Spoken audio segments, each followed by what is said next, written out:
Hi, good evening, everyone. My name is Cynthia Milton. I'm the Associate Vice President of Research at the University of Victoria.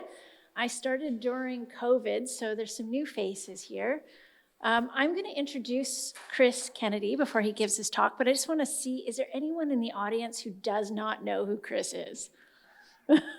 Okay, well, I can honestly say a man who needs no introduction. Chris, our very own Chris Kennedy, a member of ICVIC. He has 25 years experience working on greenhouse gas accounting and abatement strategies for cities and national governments. He's a member of the Canadian Academy of Engineering, a fellow, president of the International Society for Industrial Ecology, and the founder and director of the Industrial Ecology program here at UVic. So without further ado, maybe you will, one thing you might not have known about Chris is that he's turning into an historian. And so I'm very delighted as a fellow historian to welcome you. I'm not going to go into engineering, just so you know. After you. All right, thank you, Cynthia. Thanks everyone for coming. It's a relatively small turnout. Actually, that's totally cool with me. This is the first time I presented this material, and some of it I've been working on for 2 or 3 years. So it's fabulous to have you all here. Many colleagues and friends and acquaintances, it's great. The motivation for this talk really comes from me working on climate change for 25 years and kind of feeling that I have some training in economics. I've always felt that the actual economic techniques that are applied to climate change are just not really adequate. And I have an interest in history, obviously, not just because Cynthia's here, but Pauline's here, but I guess it's obvious in the title. I was going to ask how many economists and how many sort of environmentalists are in the audience, but I probably know most of the people here, so I think I've already worked it out. But I was going to engage with the audience and sort of find out a little bit about you. But thank you for coming. Let me dive right in. So the objective of the presentation today, and it's going to go for about 45, 50 minutes, and then there'll be room for questions afterwards, is to explain the cause and the proceedings of the 1930s Great Depression. I'm going to primarily talk in a US context. And I'm going to explain it from a biophysical economic perspective. And if straight away I've thrown in a strange word, just think of it, biophysical economics just means in energy terms. I'm going to insert energy into economic theory. That's what I'm going to do. And having done that, when I conclude and get to the end, I'm going to draw some lessons for the current low-carbon transition. Now, the objective is bold in 3 respects. One, there is a literature on energy transitions, and it doesn't mention the Great Depression. There's a macroeconomic literature on the Great Depression, and it doesn't mention energy at all. 2, I'm throwing in biophysical economics, which is an obscure area, and I'm going to try and explain that in simple terms, including some of my contributions to it. And 3, I have a diverse audience with different backgrounds, so I'm going to try and do it sort of at multiple levels at the same time, and that will probably lead to a little bit of failure, but just be kind with me if you will be. The structure of the talk is in 6 pieces. I'm going to briefly summarize some of the macroeconomic ideas about the Great Depression, very briefly. I'm then going to do a sort of an intro primer to biophysical economics, including a short digression to the Industrial Revolution in the UK in 1 slide. Then I'm going to go and talk about energy transitions. We could have lots and lots said about it, but I'm actually not going to say too much. And then I'm about halfway through, I then will dive in and actually sort of get to the meat of the presentation. I'm going to talk about the Great Depression in more detail. I'm going to reserve the Great Crash of 1929 until sort of after talking about the Depression, because there's a reason for that. There's a bit of a storyline. And then the lessons for the low-carbon transition, which may be the most exciting piece that grabs some of your attention here, that's actually going to be sort of in the wrap-up, in the conclusions, and there'll be some time spent to it, but it's not going to be a substantial amount. In short, the Great Depression started in 1929. There was a Wall Street crash in October that year. From the high in the market, which was the summer before, to about 1933, the stock market lost close to 90% of its value. Industrial production in the US went down by about 50% from 1929 to 33. Unemployment reached about 25% in the US. And although in 1933 there was a slight rebound, essentially the Depression lasted all the way through the 1930s until the beginning of the Second World War. Ben Bernanke, the former chair of the Federal Reserve, who was actually a Princeton economist who wrote on the Great Depression, he said, thank you, he said that to understand the Great Depression is the holy grail of macroeconomics. And let me say a little bit more about why he said that. When the Depression occurred, it was the inspiration for John Maynard Keynes to start developing Keynesian macroeconomic theory. His book, The General Theory of Employment, Interest, and Money, was written in the early 1930s, and it was, to some extent, a response to the Great Depression, and the policies that he then gave to the US and the UK governments was based on his understanding of the Great Depression and what it would take to get people back to work again. He was probably the most influential economist of the last century, because here he is on the cover of Time magazine in 1965, and he'd been dead almost 20 years at that point. So, but when Keynesian economics went out of favor in the 1970s, 1980s, the monetarists moved in, and what they did was they began to reinterpret the Great Depression in their own terms. And what they particularly focused on was monetary policy, and they homed in on the interest rate. What had happened was, you can see here, there's 3 different rates shown, but we can focus in on just the Treasury rate. What happened was, from about 1928 onwards, there was sort of this stock market bubble developing, and the Federal Reserve actually increased interest rates as a way of sort of cooling down the economy. It only went up by a few percent, but the monetarists have largely pointed to that raising of the interest rates, raise interest rate that slows down an economy, as being the cause of the Depression. But for it to work, you have to sort of add the policies that followed afterwards, which was the restrictions in trade and the US trade went down about 70% when they started putting the tariffs up, and on the other countries all replied, and the Depression spread worldwide. But not all monetarists completely agree. So one Hamilton, 1987, so this is going back a few years, he said, something besides high interest rates was leading the economy deeper into depression in 1930. Aishan Green, who's a prof at University of California, Berkeley, said, he asked, what amplified the destabilizing pulse to the point that a modest monetary correction in 1928 to 29 gave rise to the greatest economic catastrophe of modern time? So there's something else going on in the Great Depression, which is why it is still, in Bernanke's terms, the holy grail of macroeconomics. Let me move to the second part of the presentation. Let me now bring in this. It's not even heterodox, it's more obscure than that. Heterodox economics is sort of 5 or 10% of economists who don't conform to the mainstream.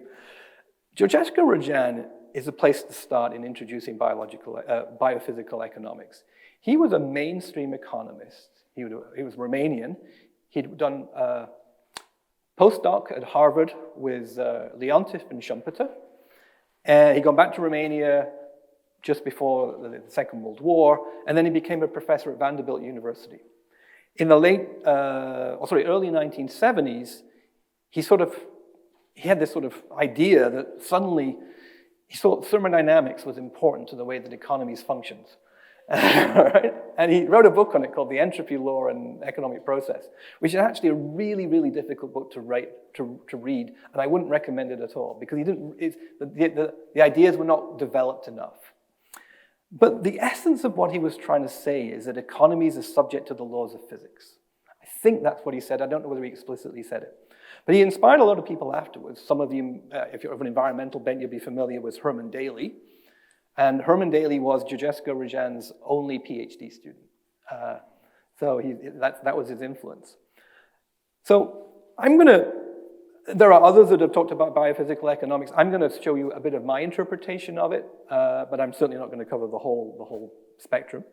And to introduce it, I was thinking this is possibly the best way.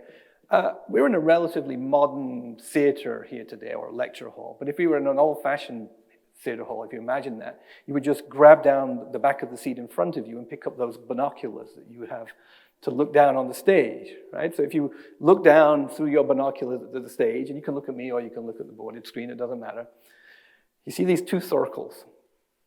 The circle on the right largely captures what I would call mainstream economics. You can see capital assets and labor that are being brought together to produce output, produce goods and services for consumption. The capital assets provide profits to the capitalist, the labor receives wages, there's a bunch of financial transactions, there's a bunch of prices.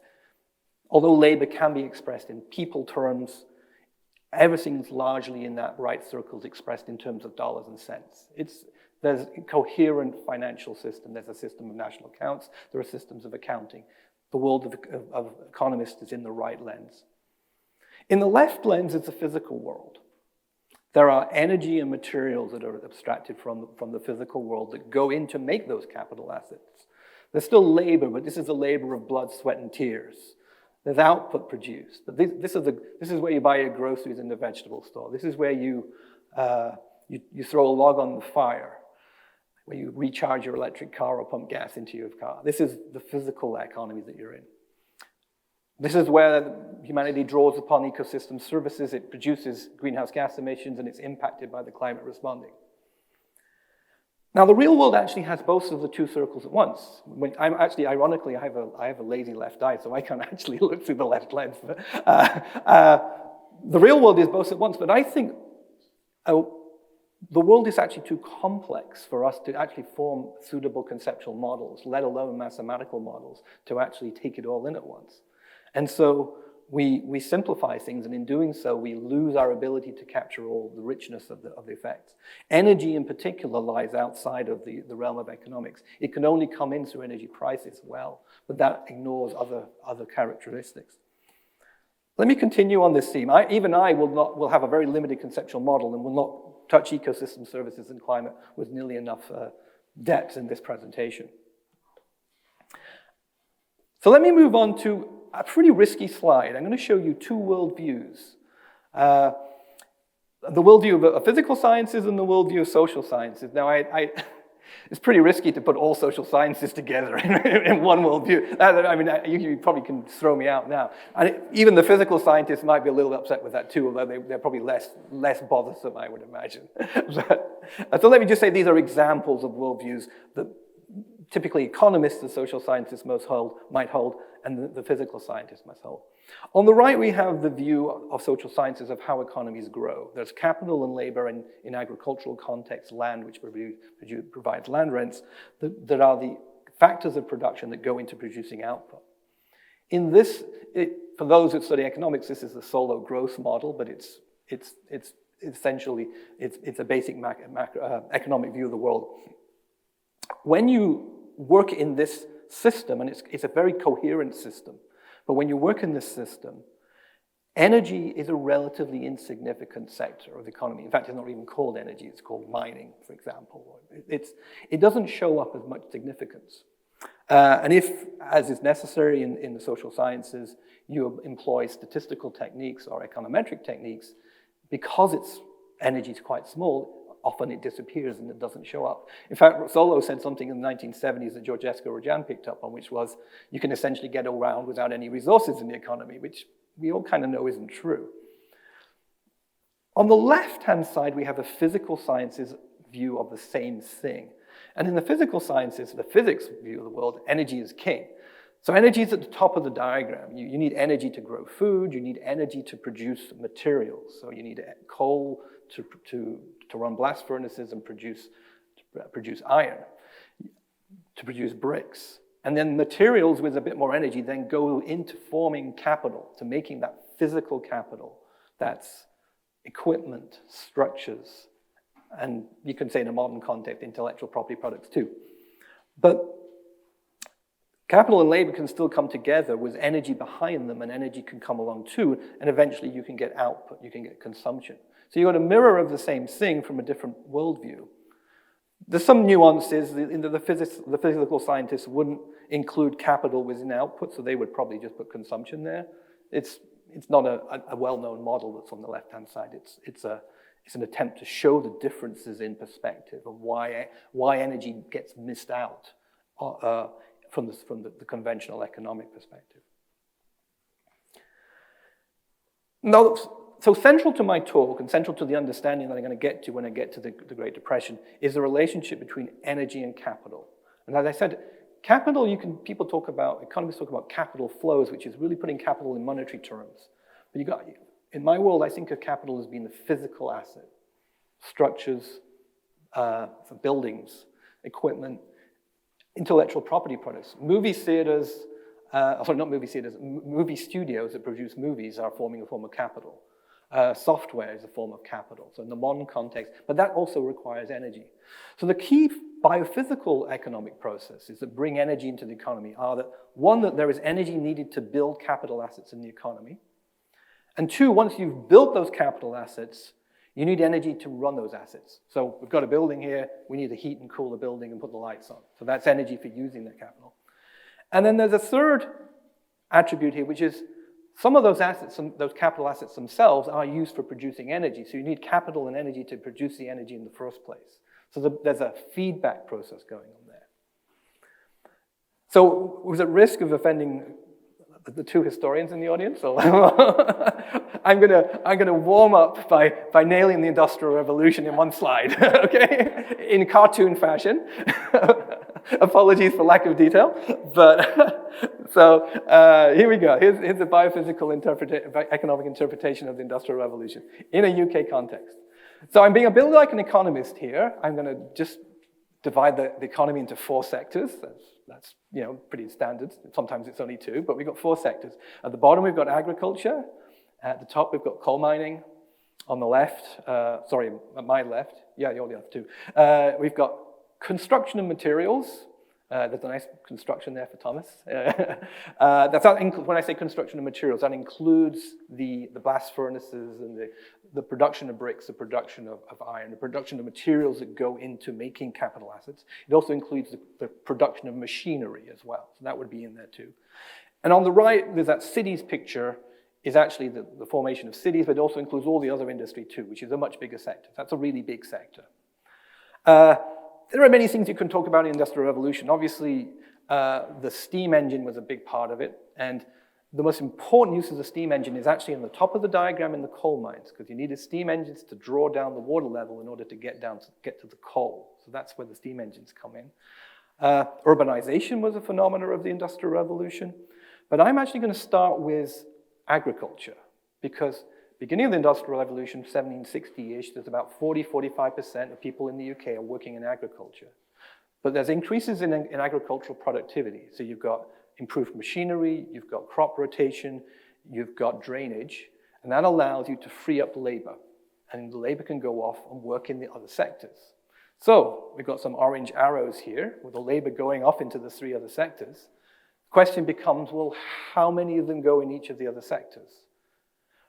In my view of the economic world, which is a bit simplified, you have to build the capital assets in order to have the jobs there. No one's going to work in coal mining until you've built the coal mines. So we need construction of capital assets. So you can construct some coal mines, you can construct cities, you can a bit of construction in agriculture, a very small amount, the drainage, for example. So that's where the capital comes in. So now if you look at the top of the diagram, we've got those coal mines, we've got labor to work in them, and we've got a means of producing coal mines, building coal mines. But the question then becomes, how much coal do we need to produce? And that's where the third element comes in. We need coal to produce capital, to build capital assets. We need energy to build capital assets, and we need energy to use capital assets. That's going into the cities there. And that's the key, again, that's a key learning that we'll see again a little bit when we get into the Great Depression work. So that's the Industrial Revolution in a nutshell, missing out a whole bunch of stuff like banks and building societies and liberal philosophies and all that kind of stuff. There's a bit more to it, but anyway. Now, there's about 2 or 3 slides in this presentation where I'm going to get a little bit geeky, and I've got sort of some new systems diagrams that show you can put numbers on some of this stuff, and there's sort of a notation, a systems notation developed. But basically what I've done here, ignoring the agriculture, I've got 3 rectangles here which show the capital stocks in the UK economy in 1841. Actually, I think it's maybe the British economy as opposed to the whole of the UK. And you can see in the middle of those boxes the value of the capital assets. So that's the book value of the assets, so 753, which is most of the capital is in production of goods and services, very small amounts in coal mining and construction and materials, which goes to the idea that energy is a really small part of the economy, but it's a really key part of the economy. And you can trace the energy flows and you can trace the capital investments. And I'm not going to say any more on that slide than that. It's just sort of just give you a taste of some of the notation that's going to come in one slide later on, because I'm going to put a few more sectors in there later on.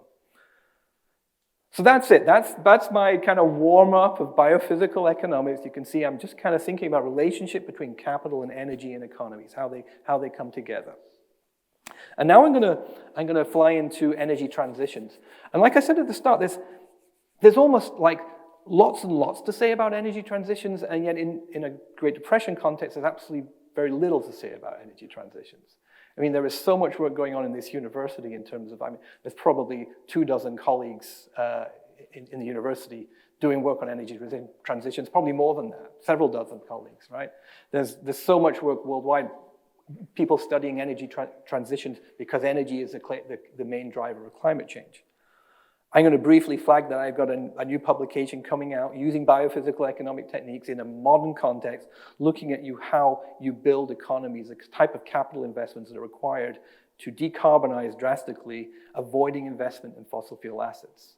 Just to give a pointer. And I'm doing this for a reason, because there's a danger that you will interpret the rest of my presentation as that I love coal and oil, which is not the case. but I am working on decarbonization, believe me, but that's not today's topic. There is one person's contribution in energy transitions that I think is really important, and in a sense, possibly this is the explanation for the Great Depression in a nutshell. There is a technology historian, or a former Thomas Hughes, he's no longer with us. I think he was University of Pennsylvania, and he used to study technological systems, but not just the technology, but the socio-technological regimes, as he called it. So he would study the development of technological systems and the social rules and norms and practices that went around them, the rules of finance, the laws that controlled how systems operated. So he was a big social science view, historical social science view of how technological systems developed. In his work in particular on electrification, or the development of electricity, 1880 to 1930 is well recognized. And one of the key things in Thomas Hughes's work is the idea that socio-technological regimes have lock-in, they have momentum. They get established, and once they're established, it's very difficult to break them and change them. And essentially, the Great Depression, I will argue, is a movement from one socio-technological regime to another. And it involved breaking the power of railroads over the US economy, which, as you'll see, had a very, very strong position. So that's a sort of a warm-up for that piece when it comes in. Now, the reason why I said that there's very little to say about energy transitions in the Great Depression is because in the energy transitions literature, there's a tendency to produce graphs that look like this, where you plot for a particular country, here I'm looking at the US, you plot the primary energy supply in terms of the major fuels or carriers, and you home in on the place where one fuel passes the other. So our concern today is petroleum surpassing coal. And if you look in the aggregate, it's about early 1950s in the US that petroleum surpasses coal. It was the same in Western Europe. And if you want natural gas, Western Europe was slightly later, it was 50s to 70s. But natural gas followed all as well. And so largely the literature on the energy transition from coal to petroleum, with the exception of South America, it focuses on the 1950s and 1970s. Also, as another aside, the good data starts in 1945, so if you want to look back earlier than that, you have to sort of piece it together from a publication in the 1960s. When you look back over the 1930s, there is somewhat of a reduction in coal use, though, which is quite startling. US energy consumption went down by about a third in this period here. If you can see my mouse, you can see this big drop, big drop in the coal use. And also something else to note, during the 1920s, coal use was pretty flat. There's a little depression in the 1920s, 1920, 21.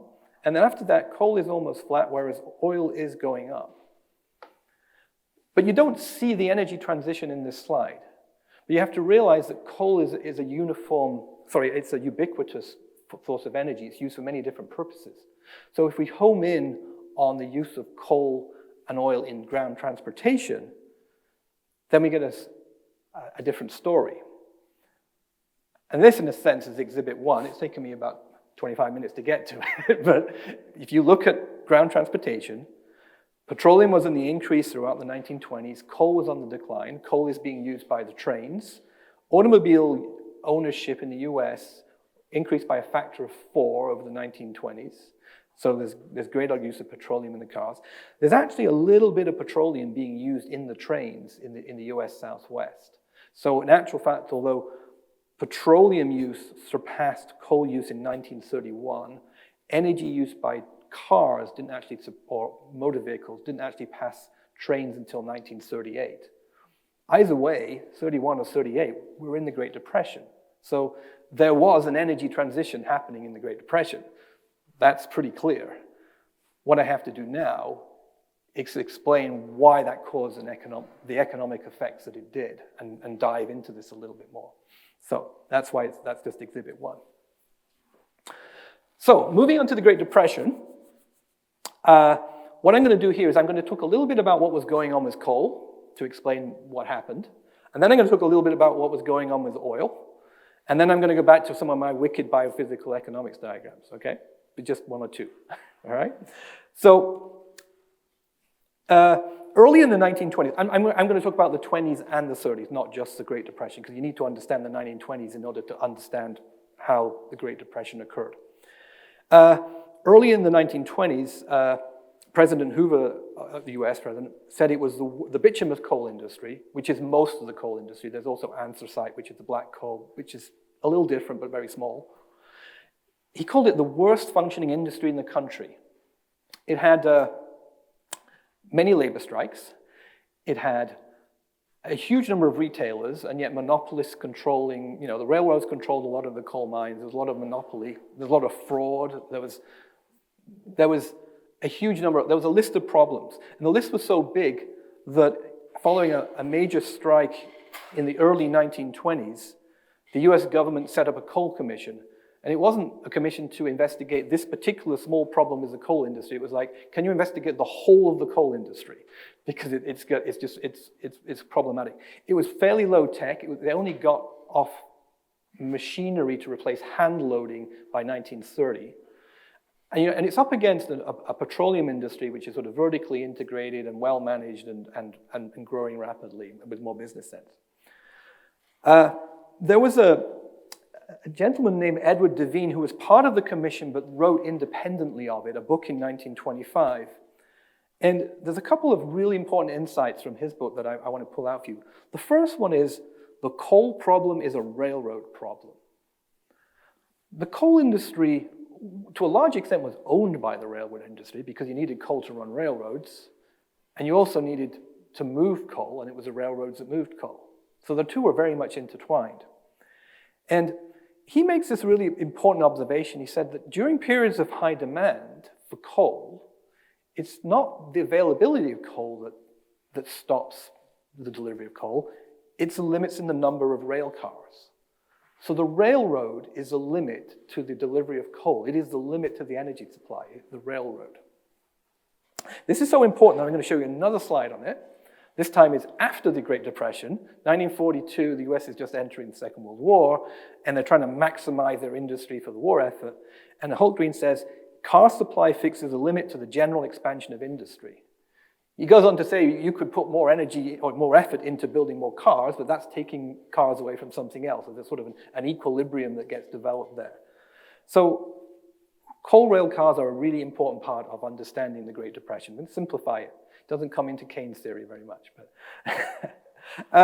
so let me move to railroads, because as soon as you start talking about coal, it's really all about railroads.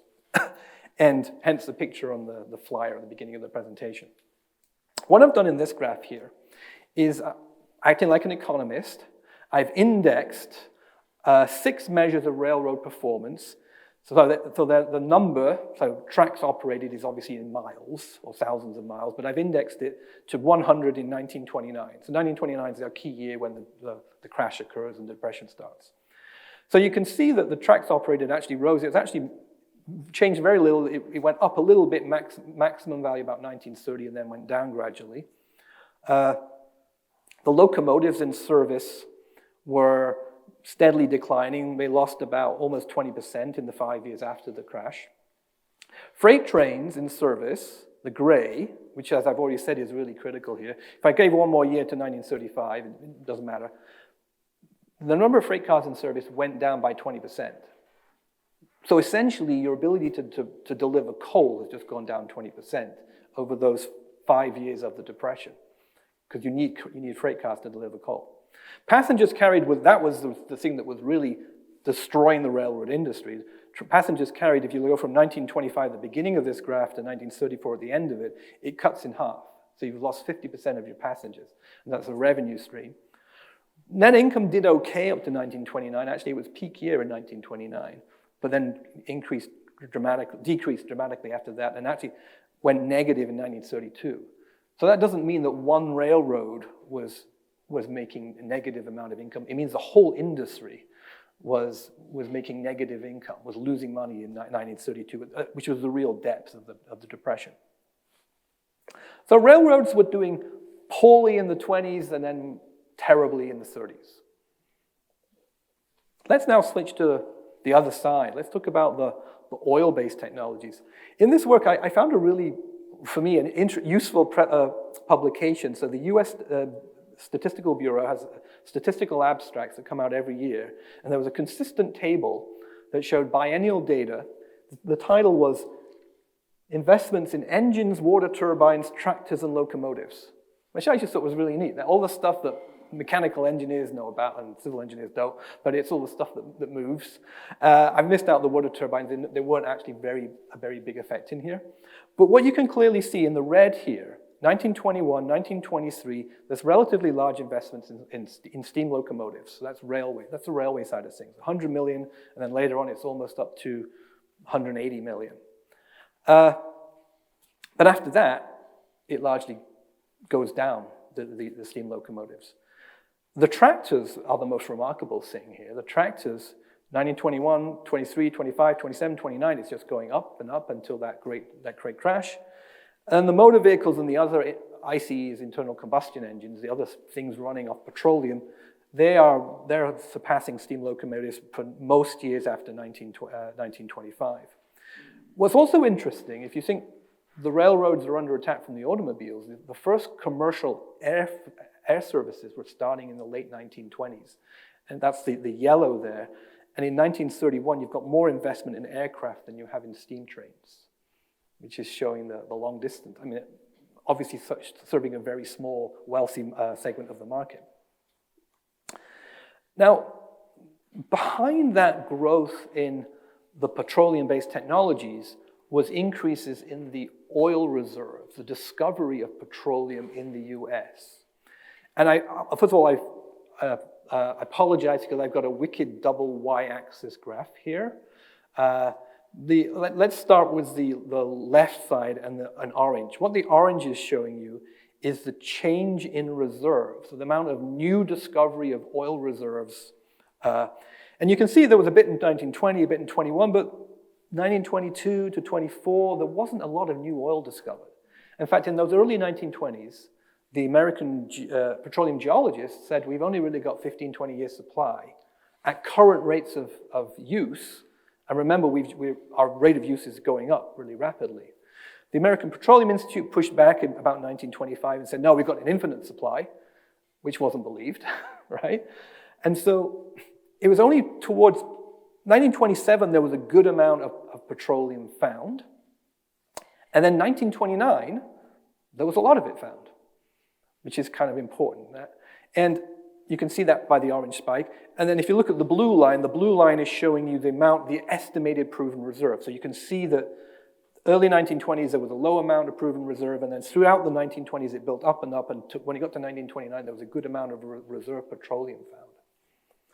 And there's a modern day, actually it's a journalist, Kemp, in 2015, who has this kind of interesting quote here that kind of helped me see the picture as I was putting this together. He said, US commercial crude stocks peaked at a staggering 545 million barrels following the discovery of a series of huge new oil fields in Oklahoma, Texas, the rest of the Southwest, and California.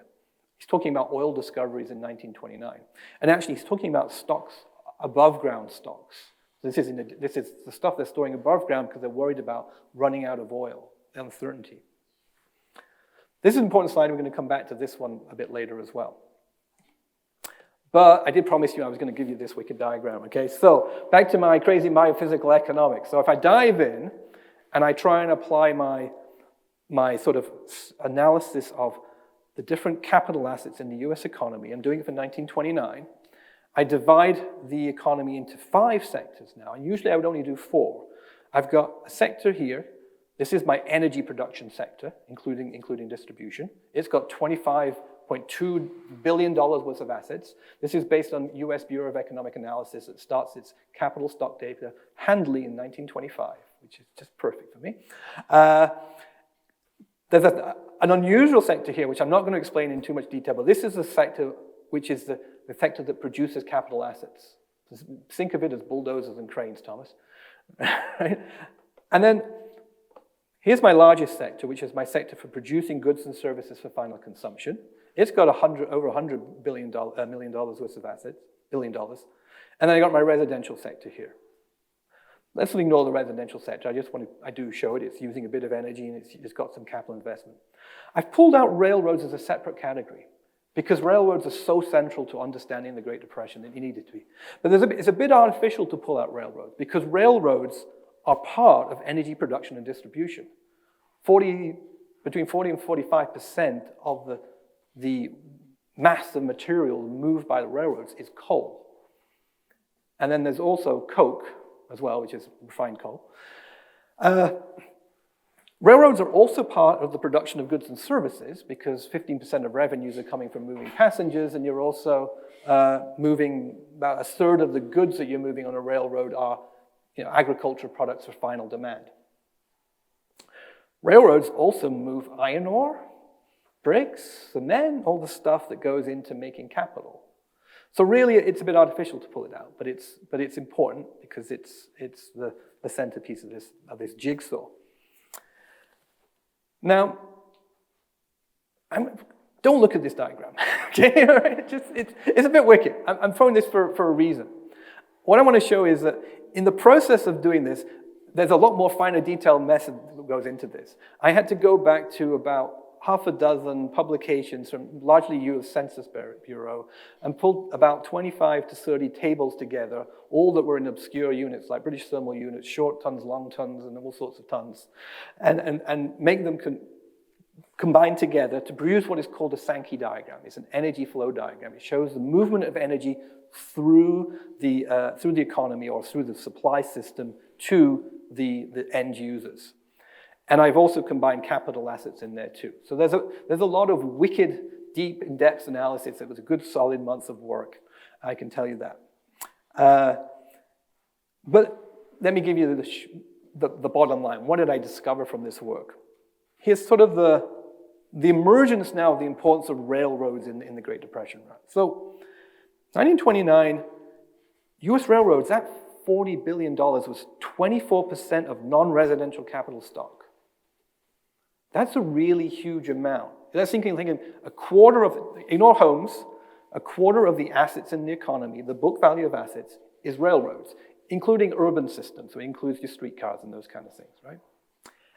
Just to give you a modern context, In the modern US economy, warehouse and transportation is 6% of capital assets. Utilities is 8%, and the roads and highways and streets is 10%. So you put all those together, and you've got 24%, which is the same as railroads in 1929. And when you think about it, railroads were your transportation system and your energy supply system, both of them together, all owned by the same industry. And it's the industry that is under attack, going out because the automobile has arrived. So you've got all your eggs in one big basket. That crazy energy analysis showed me that railroads were supplying about 3/4 of the energy to the economy, right? So there's a bit of natural gas that they're not supplying. There's a bit of oil that they're not supplying, but even some of the oil they're supplying. So it's mainly coal. And if you get into my energy for making capital, about 70% of the energy for making capital is also coming is carried by the railroads. So they've got this huge power. Railroads have got the power. So why did the Depression last so long? In a nutshell, the US economy's main energy delivery system, coal carried by rail cars, was hamstrung. Once the investment in the railroads went down under the Depression and continued to go down, you actually are taking out your energy supply system to your economy. So from a biophysical economic perspective, that is what is happening. And there's an also little twist in there. Remember I mentioned lock-in of socio-technological regime, Thomas Hughes's concept. That can be shown as well. And it's this picture that I think shows it best. Because in 1929, the petroleum industry is in the up, and most of the crude petroleum was moving through pipelines and ships, but the refined petroleum, the gasoline and diesel, almost half, 46% of it, relied on the railroads to move it. So your old regime is locked in, and your new regime is still having to piggyback on the back of your old regime because it's technological. And those kind of effects drag things out. It takes a long time to change your infrastructure to go through that energy transition. So that's another exhibit. I haven't been counting the exhibits, but I think the next slide does. Okay, so pause, summary. Okay, let's just sort of take in where we're at. Top left, we've got an energy transition from coal to oil going on in transportation. Below that, we've got all those investments in tractors and internal combustion engines and what have you, and steam trains are going down. The freight cars carrying coal are the energy supply system to the economy largely. A bit of petroleum is on the rise, but even petroleum, half of it relies on the railroads. And did I mention the gushers? There's lots of oil being discovered. That's another part of this story here. Now, I'm about to transition to the next piece of the presentation, but there's a little aside story here, because at this point, I put all this together and I submitted a paper to a journal for publication. And it is published now, but I got one reviewer who got back to me and said, I don't buy it. I'm not convinced. And you might say, well, why weren't they convinced? And there was no reason given. Right? Which is not very helpful, to be honest, right? So yeah, how do you respond to that? But it was useful because it said, okay, I need to come at this from another angle. I need to act like I'm a historian. No, I'm just kidding, Cynthia. I kind of did. I said, okay, I need to go back and I need to come up and support this argument from a different way. And up to this point, I've explained the Depression, but I haven't talked about the crash. I haven't said anything about what was the trigger. Where does the energy transition come into the trigger? So I thought, okay, I'm going to go back. I'm going to look at newspapers in 1929.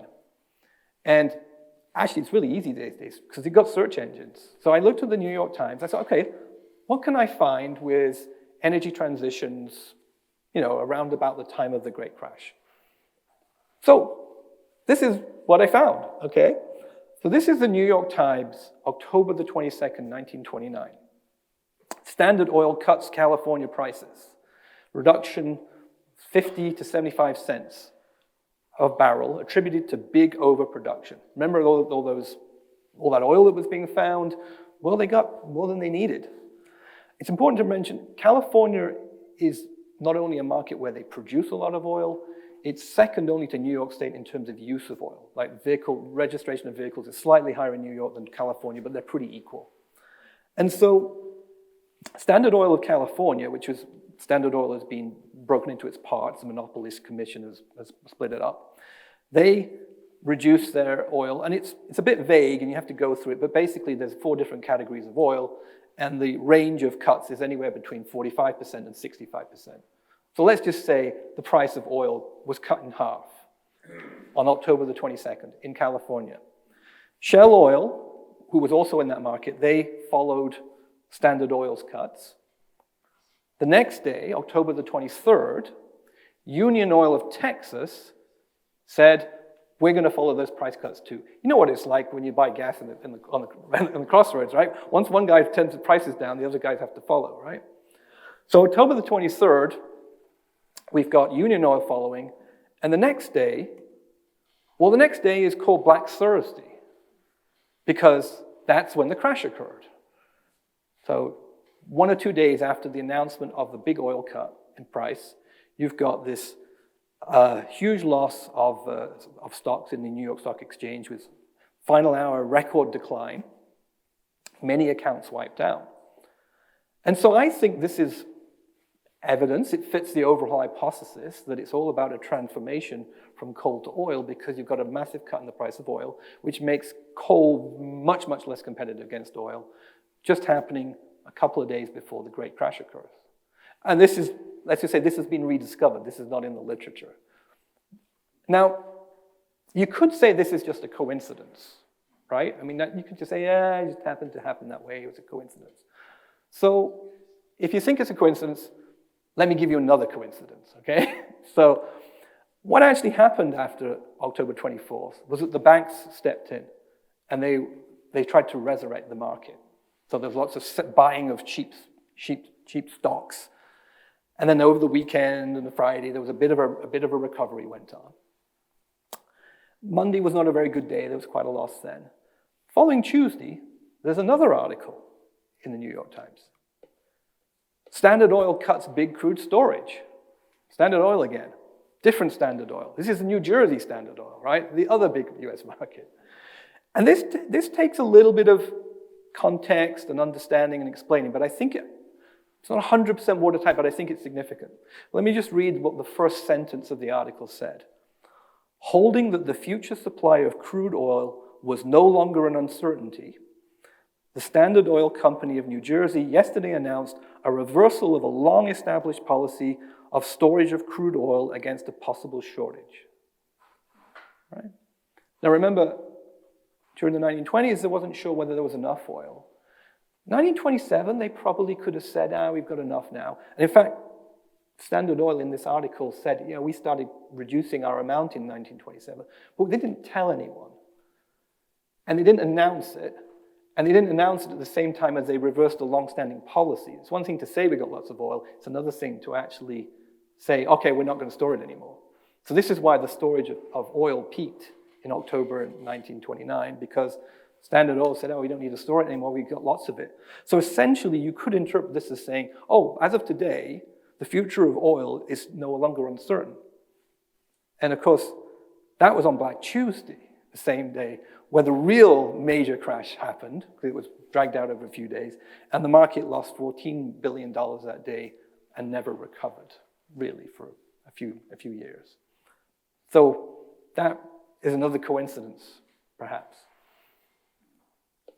So, pause. So I think I've made my case that the Great Depression was caused by and involved an energy transition. It was a transition from coal to oil, principally in transportation. But let me now try and give you, let's reflect on what lessons we might take for that for today. Now, this is going to appear like a little bit of a summary of what I just said, but I'm actually picking out 5 key elements, which are on the screen now. And I want to talk to each of them and think about how do they apply in the modern context. And I don't necessarily have watertight answers here. Some of this is speculative because I can't predict the future. But let's work through these one at a time. And I'm almost close to the end, so I'll maybe go about another 5 minutes just. So the first thing is it obviously involved a change of energy carrier for transportation. We went from coal to oil. in the context of the modern low-carbon transition, we're obviously talking about a change in energy carrier too. I mean, we're talking about electric batteries, we're talking about electricity replacing petroleum in vehicles, and we're talking about phasing out fossil fuels for other uses in the economy. Whether a change in energy carrier alone you can say is the cause of a major depression, I don't know. My gut is no. My gut thinking that isn't it. But certainly we are going to have a change. We are looking to have a change of energy carrier. So that applies to today. Now there is a second element though. The Great Depression wasn't only about a change in energy carrier, it also involved a change in transportation mode. It wasn't that the Americans got out of coal-powered steam trains and got into diesel-powered trains. They got into cars, which is a totally different mode. So there's a transportation mode change there, which is probably an important element. And here I'm kind of going to waver a little bit. I don't see that happening just now, but I'm not sure. In fact, Chris convinced me, having fallen off that electric bike, right? Because electric bikes are maybe the only way to think, hey, maybe there is a mode shift going on there. Okay, good. All right. Because if we just replace our automobiles with electric vehicles, then we don't have a mode shift going on. But the problem with that is it's uncertain whether we actually have enough energy, enough electricity to electrify all of our transport systems. And that might suggest that we're energy constrained, and therefore we might have some kind of mode change. Well, what also goes with the change in transportation mode is a change in urban form, a change in the spatial relationships. The Los Angeles 1920s is your sprawled city. That's your archetypal city of today, right? So that whole spatial transformation is part of this equation too, and I haven't really given it justice in the presentation today. The third element was a sudden discovery of new energy resources. I mean, those gushers, that's like a lot of oil right there. I mean, I like to think that even though that's sort of the euphoria of the New York Stock Exchange in the last 2 years of the 1920s, somehow was probably linked to the fact that we just got oil gushing from the hills. In the modern context, could there be like a major lithium mine find, or the price of lithium or come down? I'm not sure. It doesn't quite have the same kind of feeling of gushers of oil. But maybe with a technological spin, maybe the price of electric batteries is cut in half, or some technological change which drastically makes either hydrogen or electric vehicles or whatever, batteries, very, very competitive very quickly. And maybe something like that would be a big enough shock that it could have similar repercussions. It could have some impact on the petroleum industry. Now, the fourth element is we saw that this huge hegemonic control over the energy transportation system, that the railroads were huge and massive. And even though we like to look at our petroleum industry today and say, well, those guys are big and got lots of power, actually their power is pretty small compared to what the railroads had, relatively speaking. The auto industry, the airlines, the utilities are separate industries. They're not all the same industry. And so I don't think we have the same hegemonic control, although I'm not going to underestimate the power of the oil industry, right? And even if we don't have hegemonic control, we are still locked into a socio-technological regime, right? And let me just remind you again, we've got, this is 1929, lock-in of oil to the railroads. How do you think our electric vehicles get transported to the car showrooms today or to the drone? I don't think that's an electric truck, right? And so you can see that there is this, it will still take a lot of effort. Whether that causes the depression, I don't know. But these are the sorts of questions I think we should be asking, these learnings. There's one last piece of learning that I want to end with as well, which I think you can take this in a hopeful sense, but you could twist it around too, depending on your view of the world, perhaps. In 1930, 1 year into the Great Depression, Keynes said, "We have involved ourselves in a colossal muddle, having blundered in the control of a delicate machine, the workings of which we do not understand." Now, there's some irony in this, because machines run on energy. And when Keynes began to develop his general theory, there was no mention of energy at all in it. In fact, there hasn't been any mention in energy in explanations of the Great Depression for 90 years. And maybe just with that extra some element of biophysical economics coming into our understanding of macroeconomics, maybe that can help us deal with climate change and change policies and act different ways because we actually understand the economy in a slightly deeper way and the role of energy in it. So that's, we still are at the point where we still have a holy grail in macroeconomics to solve. Thank you.